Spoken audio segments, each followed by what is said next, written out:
Welcome to Worth Asking, a podcast questioning gender inequality in politics through interviews with politicians across South Asia.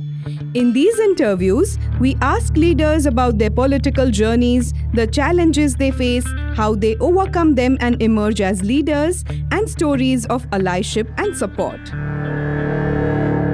Today we have Sobita Gautam, the youngest elected woman member of parliament in Nepal, representing the Kathmandu 2 constituency. She is a member of the Rastriya Swatantra Party and was elected to the House of Representatives in 2022. Before entering politics, Sobita ji had a diverse background. She was a youth activist and served as a registered lawyer. She also worked in media and hosted the TV show Swasthya Sarokar for Nepal Television for over 4 years. So let's get started with the questions that are worth asking. Thank you so much, Sobita ji, for joining us on this podcast. Thank you so much, Aditi ji, for having me in your shows, and I'm very happy to share my experience here today with you. Thank you. Sobita ji, you have been an activist, lawyer, and a television show host before you entered politics. So, what motivated you to join politics? How has your journey been so far? Joining politics was a very sudden decision for me because it was very quick and it was not really planned actually in my case. So I always had this kind of passion in my heart for social change and social justice and so many other youth issues. So I always had a thought in my mind that one day I will join politics. But the existing political scenario, existing political parties were so, let's say, robust that I was unable to see my way in those political parties. So all of a sudden, when I was working, our party president, Mr. Rabi Lamichhane, he actually called me just for a talk, for a casual talk, and I went there to just have a casual conversation. And in that conversation, like he shared his thought of his mind that he's planning to establish a party, a very young party, involvement of young people, and giving message to the all the community, and carrying the agenda of delivery and so on. Actually, and I was very convinced with his idea, and then I uh, gradually asked him the question of like political ideology and so on. And at that time, he said that okay, we should focus on delivery things because recently new constitution has been promulgated, and so um, election is coming ahead. So let's have a party that will focus on delivery. So we will basically focus on implementations of rules and regulation, and we should work for the stability of democracy. That was his thought. I was a little bit convinced, and that's how I entered politics. But like all of my past work and experience, for example, as a lawyer, I was very concerned about social justice. I was a very curious person.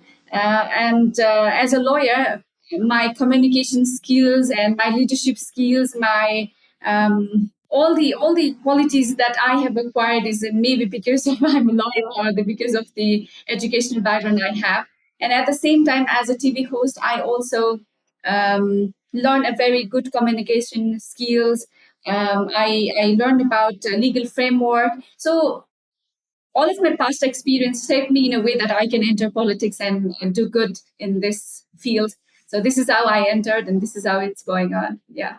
And can you share about the things that you're proud of in your career in politics and as a parliamentarian so far?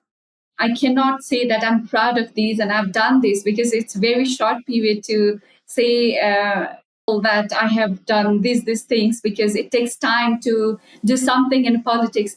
However, whenever I'm in parliament or whenever I'm in any forum, I have carried the voice of people so far. So I have, no matter where I go, no matter where I meet, no matter where I share my thoughts, I always carry the agenda of youth and the young people, young women, So every time it's very good vibes, and even inside the parliament, there is a blend of young people and the older generation. So the new idea that I bring in the forum with the older generations, members of parliament or other politicians, they are quite happy, and they seems like, let's say, they're quite excited to work with the young people.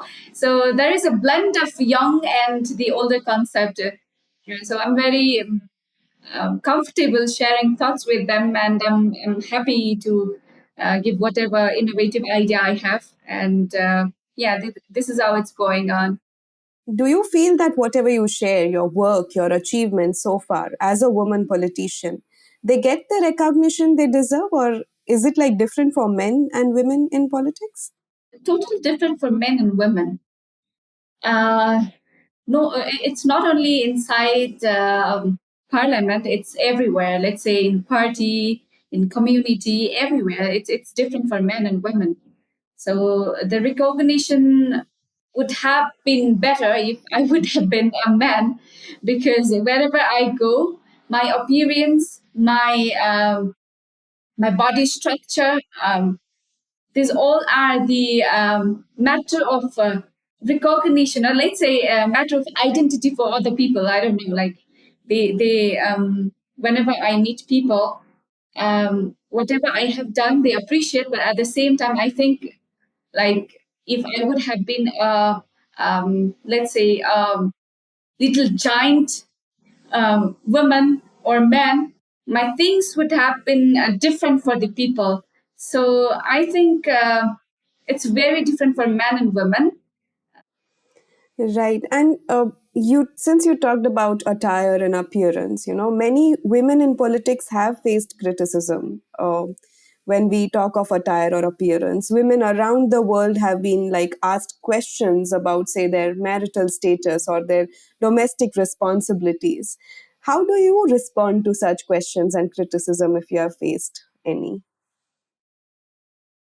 I usually don't entertain those questions, because I think those questions are literally my personal matter. So recently, I got married, and even the issue of my marriage was all over the media, and people were questioning about my private things.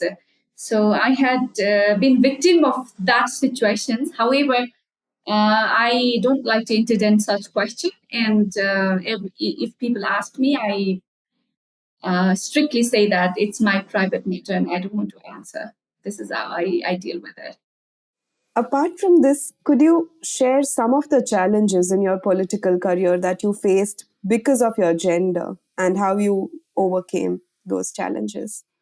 So these days, women are raising the issues of equality, the voice of equality everywhere. So nobody actually openly says that, okay, these are the women and we should discriminate. But like their activities shows that they are discriminating us. So nobody openly shows discrimination, but I can feel it in many ways. So mostly people are skeptical about our capabilities, and we are not given the position of leadership. And however, I have overcome these challenges by consistently demonstrating my abilities, presentations, and my performance, and so on. So raising voice and doing my things at my best is the only thing I can do. That's what I'm doing it. Otherwise, like people does not so that we are discriminating men and women, but they make us feel that we are being discriminated. I understand. So, Bitaji, if I ask you, what are your future plans in politics? I cannot say like I have one, two, three plans, because politics is a very broad space where we shape lots of things of the society. However, the core essence of my political party and my value of being in politics is shaping the voice of youth and raising the voice of youth, and establishing this agenda wherever I be, because I think the population of youth in Nepal is very high right now. Nepal is in a position which can reap off the demographic dividend right now, but the issue of youth has been always neglected. So wherever I perform or take a role, I always try to establish the issues of youth. So this is how it goes, and this is how I will carry on. Right, and since we are talking of youth, you are one of the youngest MPs in Nepal, and interparliamentary union data suggests that only 2 to 3% of the MPs in South Asian parliaments are below the age of 30 years, and only about 15% of the MPs are under the age of 40. So, youth is already underrepresented to this extent. So, within youth, do you think that there are unique challenges faced by young women because of their gender? And if you feel so, which are those challenges and how should the women navigate them? As I mentioned you earlier, being women and being the youngest is the most challenging thing I have realized so far in my political journey.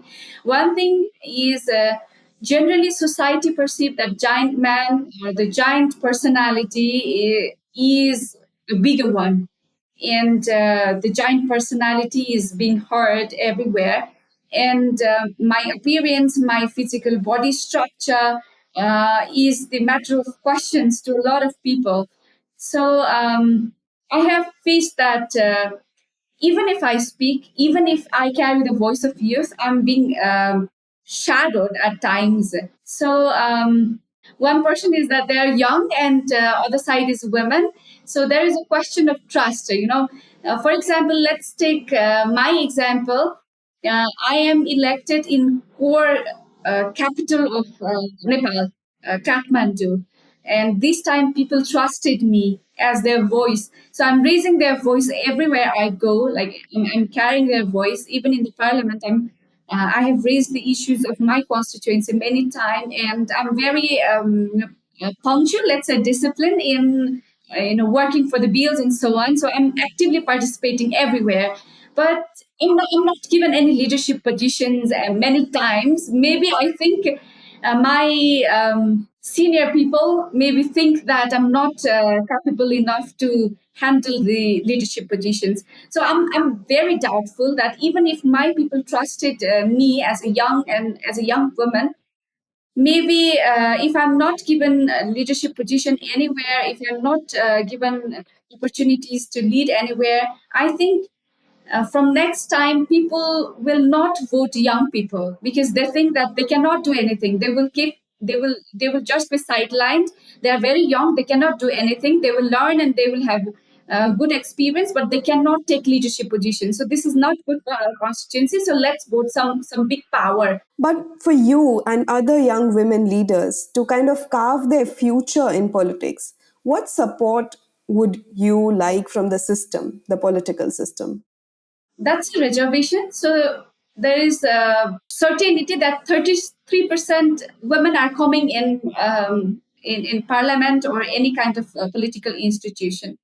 But I think the privileged women and the other women, like who should be in the reservation category and who should come for competition ahead in an open competition should be different thing. So it's very challenging for us to, grassroots women and privileged women are very different. Grassroots women should compete in their own difficulties, and they should come. They come from the very difficult situations. And privileged women have all kind of facility when they grow up, and they can compete openly with anyone. So society should have some kind of better perception that women can lead and women can come ahead. Women have lots of difficulties. So most of the time, women are being trolled for many things. Many things they do or they don't do. So I think society must have a good perception about women, and even the political party, even the political institution, even the academic institution. They should they should talk about the challenges of women and encourage them in a better way. I think women coming in politics are being trolled and being challenged, being threatened every time through social media, through like in many places. So I think society should have a better understanding, and those institutions like party, universities, maybe school, college, they should create an environment where women are understood as a very challenged um, type of human being, I think. So, Sobitaji, we talked about the challenges and the ideal scenario that should be there in the system so that more women can join in. But if I ask you some of the positive sides, what are the enablers for women who want to join Nepalese politics? What's the help? How can more young women join into politics? One of the first thing that can help women to join politics is their confidence. They should be confident about their political life, their any decision they take. So first thing they should have is the courage of joining politics. Politics, self confidence has to be developed, and then there should be a very good supportive family. Without the supportive family, nobody can come and join politics. Especially in the case of women, it's a very difficult thing.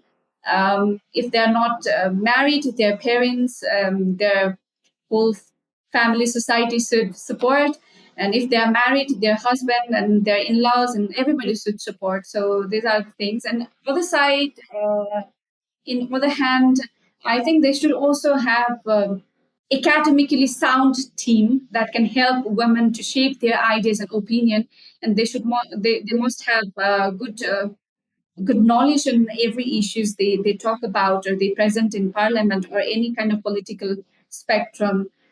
So at the same time, they also have some kind of network or allies or like team. They can um, protect her opinion in any place or any kind of forum where the discussion happens. So I think these are the enablers for the women, and that can encourage women to take part in politics. But the first thing is self confidence and a political knowledge. Absolutely. And if we talk about challenges, worldwide, research suggests that women face violence in politics. And you have raised your voice against gender based violence on digital platforms as well. So, my question to you would be that what should be done to make political spaces safer? Any experiences that you can share with us? When I got married, I was being trolled so much. Even the national media, even the big media house, and including social media, actually trolled me for my decisions. And there was a misinformation, and then disinformation, and then hate speech. Like everybody were attacking me in a way that I was. At point, I was very regretting for coming into politics and being a part of politics. I thought that marrying a person is my personal matter, but like people commented me in a way that I have committed a crime. And social media was so traumatic for me, so disturbing for me. And people were commenting in a very disastrous way. So there should be a strong laws as well to protect women and women violence, whether it's domestic or online or like any kind of violence. But at the same time, law cannot control everything. There should be better understanding among people. Society should understand. Society should have acceptance of accepting a woman as a leader. So I think there should be a good combination of law and awareness in the both side. Thank you for sharing, Sobitaji, and I'm really sorry about the experiences that you had to face. So, what's that one thing that you would like to change for women in Nepalese politics if you were given an opportunity? I would have a plan to empower women not only for the access, but I would work for the empowerment of women in terms of knowledge, in terms of their communicating skills, in terms of their leadership skills. So, accessibility is one thing, and at the same time, performance is different thing. We are in 21st century, so these days people talk about the quality of leadership, the quality of the idea we share. So women are given access, so they are in politics, but the quality of their accessibility, the quality of their leadership has to be shared. And I would, if I'm given a chance, I would have a plan to work for their empowerment in terms of knowledge and their leadership skills and so on. So I would work on that thing, financial capacity building things and so on.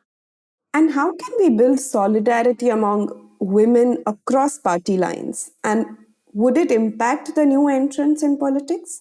Definitely, the solidarity among cross-party is an important tool to welcome young women in politics. It's very important. Even we have practiced in our parliamentary system. So there is a one single women committee in our parliament where we talk about our women's issues. The representation of diverse women coming from diverse community, and the challenges we face are different. As I mentioned earlier, the privileged women have different kind of problem, and the women coming from the grass has different kind of problem. So coming from different society, coming from different background, and sharing issues of women in a common platform, I think might help to solve the issues of women in a broader spectrum, and probably that will help women uh, who wants to join politics in coming days. It's a very important and great tool, and I have found that it's a very good platform that we have experienced and we have practiced as well in our parliamentary system. So, Sobitaji, what would your message be to young women who are aspiring to join Nepalese politics, and how would you like to support these women? My message to them would be please join politics if you are interested about politics, because nobody is going to change our policies, our laws, and so on for us. It's us who should be shaping our political future, shaping our society, and so on. So we should come and intervene. What is our interest? What is our desire? So I really would like to encourage them to join politics. However, my suggestion to them would be please be strong, because we should have a very thicker skin to come into politics, because it's a very high chance that uh, we can be trolled, we can be attacked socially, through online, through different news media, or even in a physical place. So there is always a chance that we are taken as a negative thing in society, but have a bigger heart and come, because it's us who should be changing our society, who should be leading our society. And if we have a clear vision about our society, and if younger people comes in our political system, I think we can clean up this dirty kind of politics very soon, because young mind, educated mind is a need of today's political scenario, and I'm always there to support them in any way I can. My experience, the training or whatever I can support them for their leadership practice and so on, I'm ready to give them. So I really encourage them to come and collaborate, lead, and shape the society. It's amazing how you have extended your support, and it's unfortunate that you have to give these disclaimers. So, if we have to make safe political spaces, what would you tell your colleagues in politics about becoming a better ally for gender equality in politics? I think talking about gender equality with the open heart is one of the best solution, because the more we talk about it, the more we have discussion, the more solution we can actually discover. Because The discussion is a very important tool in a politics where we can, even with even we are, if we are so much angry, or even if we are so much stubborn about something, but if we are in a discussion, we can open our heart in a way that we can discover a solution there. So having discussion is important tools, but in discussion there should be a representations of women, men, and every part of society, because the issues of women is not only the typically the issues of women. It's a matter of society. All of us should come together and discuss about this issue, gender issues. We should talk about LGBTIQ community. We should talk about women issues. We should talk about challenges and figure out the solutions, and sharing our solution to the community, to our community people, and everywhere we go is, I think, is a good way that can actually help overcome these challenges. Yes. Thank you. Thank you so much, Sobita ji, for joining us, for sharing your journey with us, and for inspiring so many people who would be listening to the podcast. Thank you so much, Aditi ji. I hope my answer be helpful to the younger generations who wants to come to the politics, and I'm always there to support in any way I can in coming days. So thank you so much for having in your podcast. Thank you for joining us on Worth Asking. We express our gratitude to 81 donors who made this year's podcast possible. To learn more about our work and how you can support us, please join our community by visiting www.cgapsouthasia.org/join. If you enjoyed the podcast, please leave us a review and share with your peers, especially young women interested in joining politics. Thank you and stay tuned.